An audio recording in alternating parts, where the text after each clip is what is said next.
Hi friends, hi. படம் பார்த்தாச்சு. இது ஒரு ராம்காம் ஜானரில் எடுத்திருக்காங்க. இந்த படத்தோடைய கதை என்ன அப்படின்னு பார்த்தோம்னா, படத்தோட ஹீரோ ஹீரோயின் ரெண்டு பேருமே தனக்கு பண்ணி வைக்க இருந்த கல்யாணத்தை பிடிக்காம ஊரை விட்டு ஓடி வராங்க. இவங்க ரெண்டு பேரும் ஒரு பாயிண்ட்ல மீட் பண்றாங்க. அதுக்கப்புறம் என்ன ஆச்சு அப்படிங்கிறது தான் இந்த படத்துடைய கதை. நயன்தாரா ஊர்லேருந்து வரதுனால ஒரு அவுட் ஸ்போக்கனாகவும், கவின் வந்து ஒரு இன்ட்ரோவர்ட் கேரக்டராகவும் இருக்காரு. ஸோ இவங்க ரெண்டு பேரோட கேரக்டர் பேலன்ஸ்மெண்ட்டுக்கு இந்த படத்தோட ஃபர்ஸ்ட் ஹாஃப் வந்து எடுத்துக்கிறாங்க. இந்த படத்தோட செகண்ட் ஹாஃப்ல வந்து ஃபேமிலி ஆடியன்ஸை எப்படியெல்லாம் கவர் பண்ணலாமோ அந்த மாதிரி பாயிண்ட்ஸ் எல்லாம் சில எலிமெண்ட்ஸை கொடுத்து ஓரளவுக்கு என்கேஜிங்கான ஒரு படத்தை கொடுத்துருக்காங்க இந்த படத்தோட டீம் அப்படின்னு தாராளமாக சொல்லலாம்.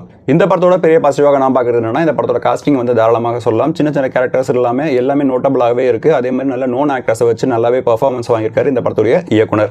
இந்த கேரக்டருக்கு பிரபு எதுக்கு வச்சிருக்காங்க அப்படின்னு நம்ம ஃபர்ஸ்ட் ஹாஃப்ல நினச்சிக்கிட்டு இருக்கிற நேரத்தில் செகண்ட் ஹாஃப்ல அதுக்கான ஜஸ்டிஃபிகேஷனை பர்ஃபார்மன்ஸ் மூலியமாகவே கொடுத்துருக்காரு இளையதலகம் பிரபு. அந்த சீனை அவரோட பர்ஃபார்மன்ஸில் பார்க்கறதுனால நம்மளால நல்லாவே ரிலேட் பண்ணிக்க முடியுங்கிறது நம்ம ஒத்துக்கிட்டு தான் ஆகணும். இந்த படத்தோட திரைக்கதையை பார்க்குறப்ப பார்த்தீங்கன்னா நமக்கு சரவணா, மின்னலே, அதுக்கப்புறம் வந்து சில சுந்தர்சி படங்களோட வாடைகள் ஹெவியாக அடித்தாலும் இந்த படத்தை நம்ம பார்க்குற அளவுக்கு நல்லாவே கொடுத்துருக்காங்க இந்த படத்தோட டீம். இந்த படத்துடைய பாடல்கள் வந்து சுமாராகமாக இருந்தாலும் பிஜிஎம் நல்லாவே ஒர்க் ஆயிருக்கு. சில சீன்ஸை எலிவேட் பண்ணுறதுக்குலாம் மியூசிக் நல்லாவே ஒர்க் ஆயிருக்கு இந்த படத்தில். கவின் நயன்தாராவோட பேர் நல்லாவே இருக்குது ஸ்க்ரீனில் பார்க்கறதுக்கு.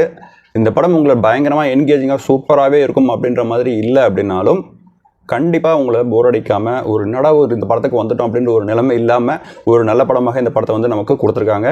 இப்போதைக்கு இந்த படம் தியேட்டரில் மட்டும் ரிலீஸ் ஆகிருக்கு. இதோ படத்தோட ஓடிடி ரைட்ஸை வந்து ZEE5 வந்து வாங்கியிருக்காங்க. தியேட்டர்லேயோ ஓடிடிலையோ உங்களுக்கு நேரம் கிடைக்கிறப்ப இந்த படத்தை பார்த்துட்டு உங்களோட கமெண்ட்ஸை தெரிவிங்க. நன்றி.